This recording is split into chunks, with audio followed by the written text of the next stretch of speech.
Thanks for that, Dominic. So look, thank you, and thanks for the everybody organising the event today. Thank you for everybody who's stayed back to attend this session. I'm very proud to do the initial public presentation for NickelSearch. So this is a great day for us. Today, what I'd like to take you through, I'd like to introduce the company. I'd like to explain to you why we believe that NickelSearch represents an excellent investment opportunity and give you some brief insights to the journey ahead. I believe some people have suggested that the latest emerging nickel sulphide player on the market, but technically we will be listing early next week, so I think we can probably take that, that award. NickelSearch is a dedicated nickel sulphide exploration company. We're focused on our flagship Carlingup project, which is located near Ravensthorpe on the south of WA, and we actually sit right next door to First Quantum's Ravensthorpe nickel operations.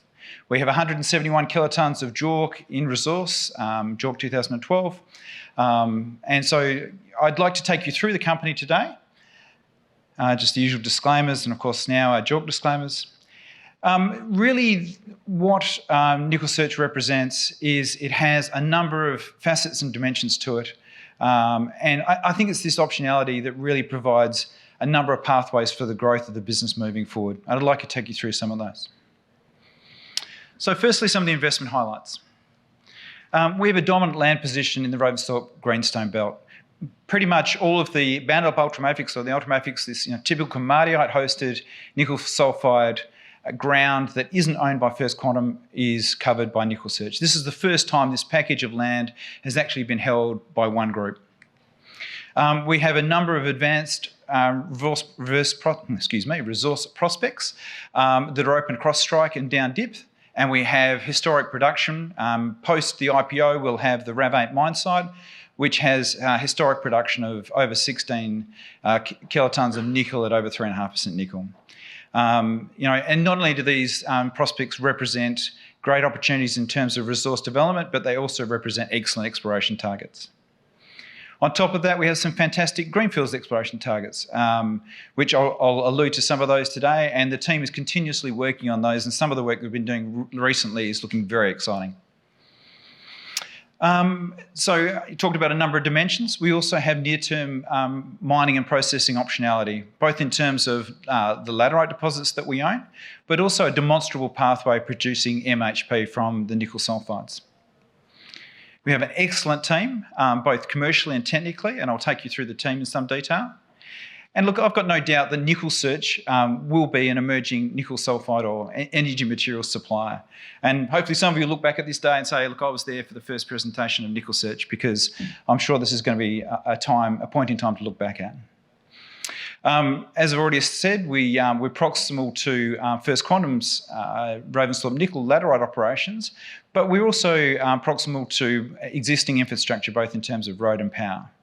And most importantly, ESG is something that we intend to live. It'll be part of our DNA from day one.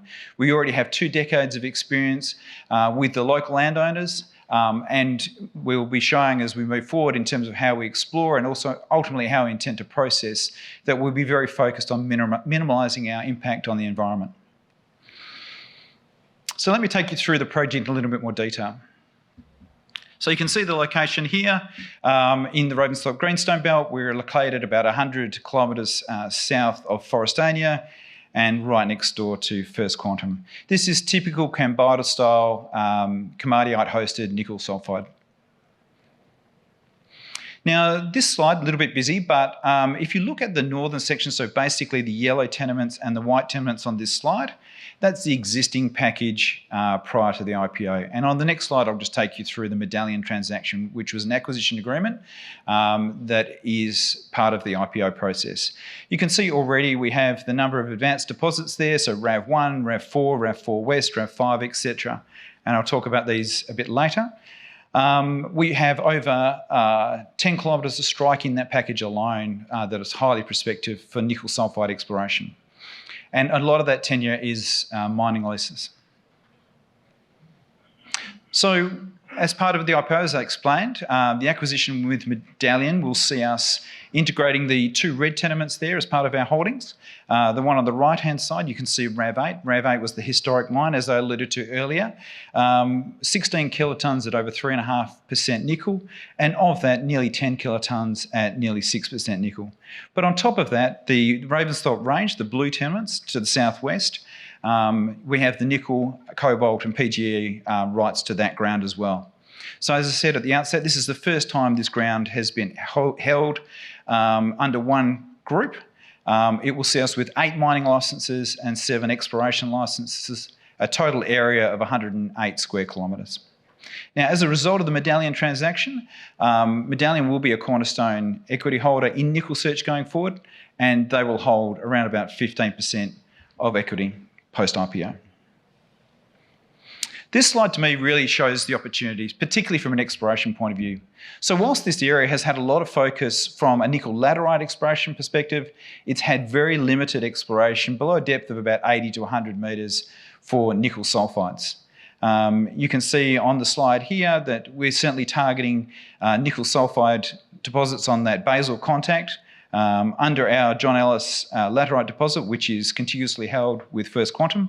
And even to the right-hand side of that slide where we've got the drilling from the RAV8 mine site, RAV8 was only drilled and mined to a depth of about 300 metres. And you only have to look at some of the presentations by Poseidon or by Black Mountain and others. You know, Lanfranchi, Silver Swan, Golden Swan, all these deposits extend well down to depths of around about 1 kilometre. So there's significant potential below the historic mine at RAV8 for further discoveries as well.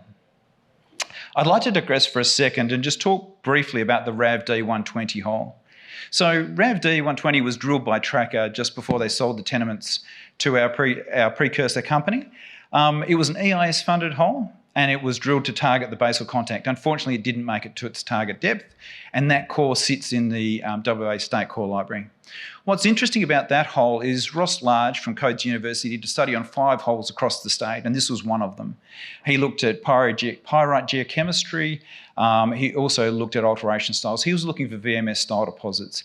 And whilst VMS isn't a primary target of NickelSearch, his work established that there was potentially a VMS deposit between 50 and 500 metres of that hole. And of the 5 holes that he looked at, he saw this as the most prospective for VMS. So as I said at the outset, the company has a number of growth options in front of it and a number of different facets to the business. So the next 3 slides, what I'd like to take you through briefly is some insight into our exploration strategy. Obviously, for any precious metals or base metal type exploration, you want to be looking at your geochemistry, you want to be looking at structure, you want to be looking at geophysics. So I'll just take you through those 3 aspects quickly. This gives you some indication of some of the priority focus areas for lithogeochem. So in terms of the top slide, we're looking at magnesium.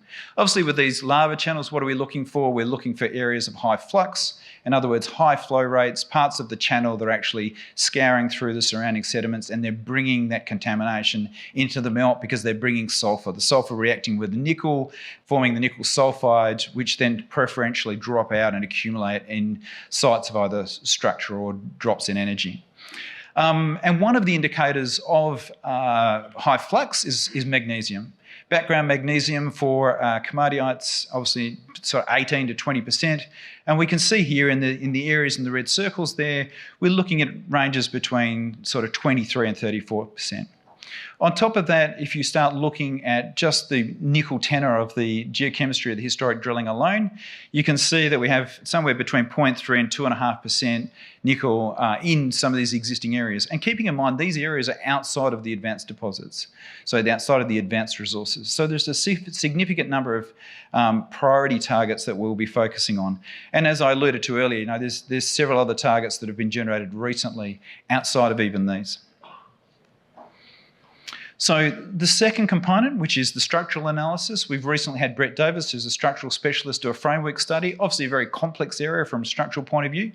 And we understand that we're really going to need a good handle on the structure, not only in terms of the orientation, how to target some of these deposits, but obviously the structures play a key role in terms of identifying the structures that are bringing the the lavas and magmas up to the surface and controlling the deposition, but also what's happened to these deposits since in terms of how they've been reworked and how they've been moved around.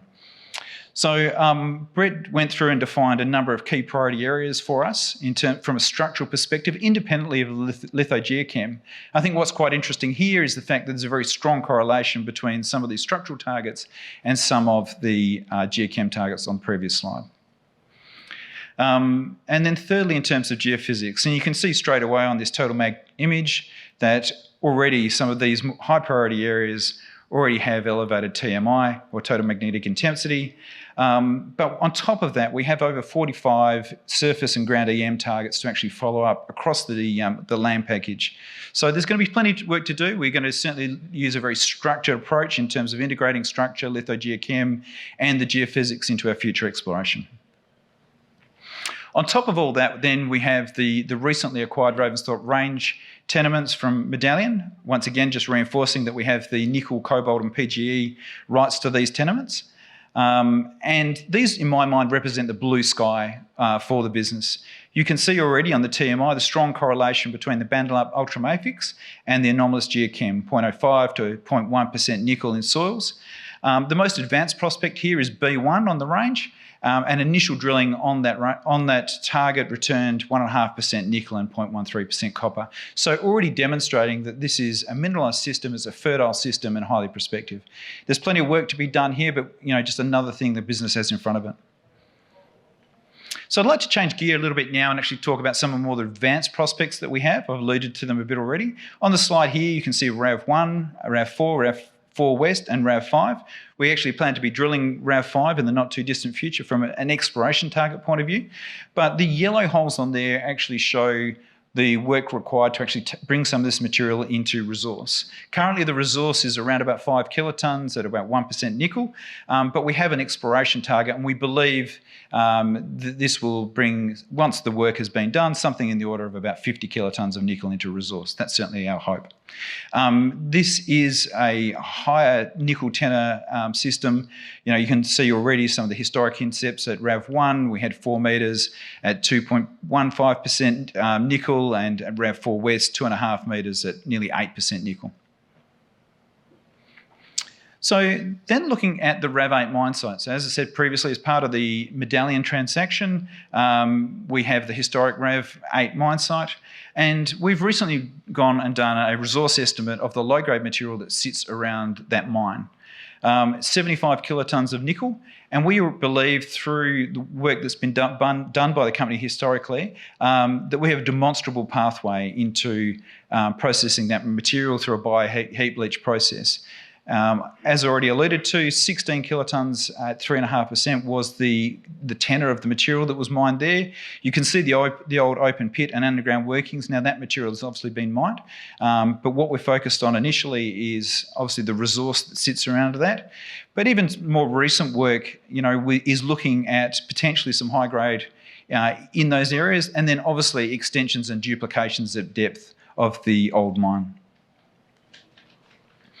So then in terms of the processing optionality, in 2015, our company that we were demerged from, Alpha Fine Chemicals, did a scoping study on a bioleach process from bugs that were generated from the local area and using the local material.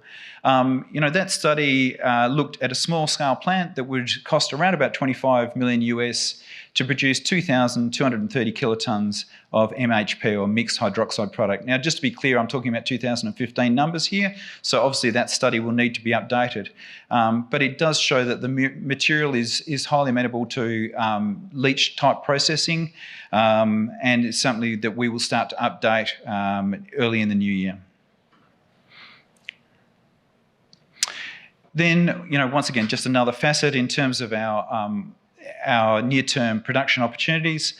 We already have the John Ellis Laterite deposit, which contains 90 kilotons of nickel. It is contiguous with First Quantum's Nindabillup prospect. or deposit rather. So look, we're realistic. Whilst we don't have any agreements with First Quantum, there's only one place for that material to go, and that's through First Quantum's operations somewhere in the future. We do own a royalty for the Ninderbeller deposit by First Quantum and the Merv Door laterite as well. And even if you just look at the value of that royalty to us in today's dollars, using a $15,000 a tonne nickel price, we're looking at the best part of $4 million. So just to finish off, I'd like to take you through the board and the IPO. So David Royal is our chairman. David's a very well-credentialed and experienced geologist. David was previously the chief geologist at Mount Keith. So he's worked for MIM, he's worked with Newcrest, Eurasian, he set up and ran Kentor. David is a really experienced geologist, been there, done that. Myself, my background is previously explained, Rio Tinto, Cliffs. I've worked from early stage exploration, obviously through resource development and production and marketing as well. My last role was running an LSE-listed junior company called Cobra Resources, which was a gold-focused company with projects in South Australia. Norm Taylor. So Norm has been involved with the project for nearly 2 decades now. Norm facilitated the original sale of some of the tenements to what was Comet, became QNI, BHP and then First Quantum. He has long-standing relationships with a lot of the local landowners and the community. Paul Bennett will join us from Medallion as part of the board. So not only will Paul's experience in the area and his understanding of operating there be incredibly valuable, but he comes with a background from Newcrest, Western Metals and Panoramic. And then Donald James joins us as our commercial and corporate governance specialist. Donald joins us from the Kerry Stokes stable, if you like, with experience in Westrac, also Parenti and NRW. And then in terms of exploration team, Leo Horn is our exploration manager, and Leo's going to be running our exploration programs. You know, Leo's got a great background and experience of discovery with the likes of Impact, Emu and Redback. So, you know, he's going to be running the program. We'll get great hands with him. So I'd like to talk briefly about the IPO. So the IPO process is all but complete. As I said at the outset, we expect to be listed early next week. We raised $10 million in, I think, about a day and a half. And so that, you know, great thanks to the team and also the guys at Discovery Capital for their help with that process. So we had overwhelming support, including some, you know, reasonable sized institutions, one from the US. That will see us with an enterprise value of about 10 million and a market cap of 20.8 million. It's important to note, though, because of the historic shareholding in the company, over 48% of our shares on the post-IPO will be escrowed, so we'll have a relatively small free float. And that leads us to our peer universe. So with 171 kilotons of JORC 2012 resource, an EV of $10 million, you know, I don't think it's hard to see that NickelSearch will be moving to the left of that curve relatively quickly. In terms of the use of funds, when you look at the top 3 rows on that slide, which is basically our exploration drilling work and our studies test work we have planned, from the 10 million that we're raising, 76% of that material, 76% of that money will be going into the ground where it can add value to our shareholders. And we're going to be busy. We already have an RC rig booked and we expect the rig to turn up in sort of mid to late October. We're already out in the field right now doing soil sampling programs, and we also help to have a diamond rig on the ground. So the RC rig will also be focused on some of the exploration work and testing some of these targets, and then the diamond core will feed into the study process, which we expect to be kicking off in around about February next year, and that we're updating that scoping study. So thank you. I'll leave you with this slide. As I said at the outset, the business has a number of dimensions and a number of options for growth. I think this is a very exciting time. We're certainly in the very early days in our journey. And to finish, I'd just like to say welcome to NickelSearch, and we'd love to have you as part of that journey going forward. Thank you very much.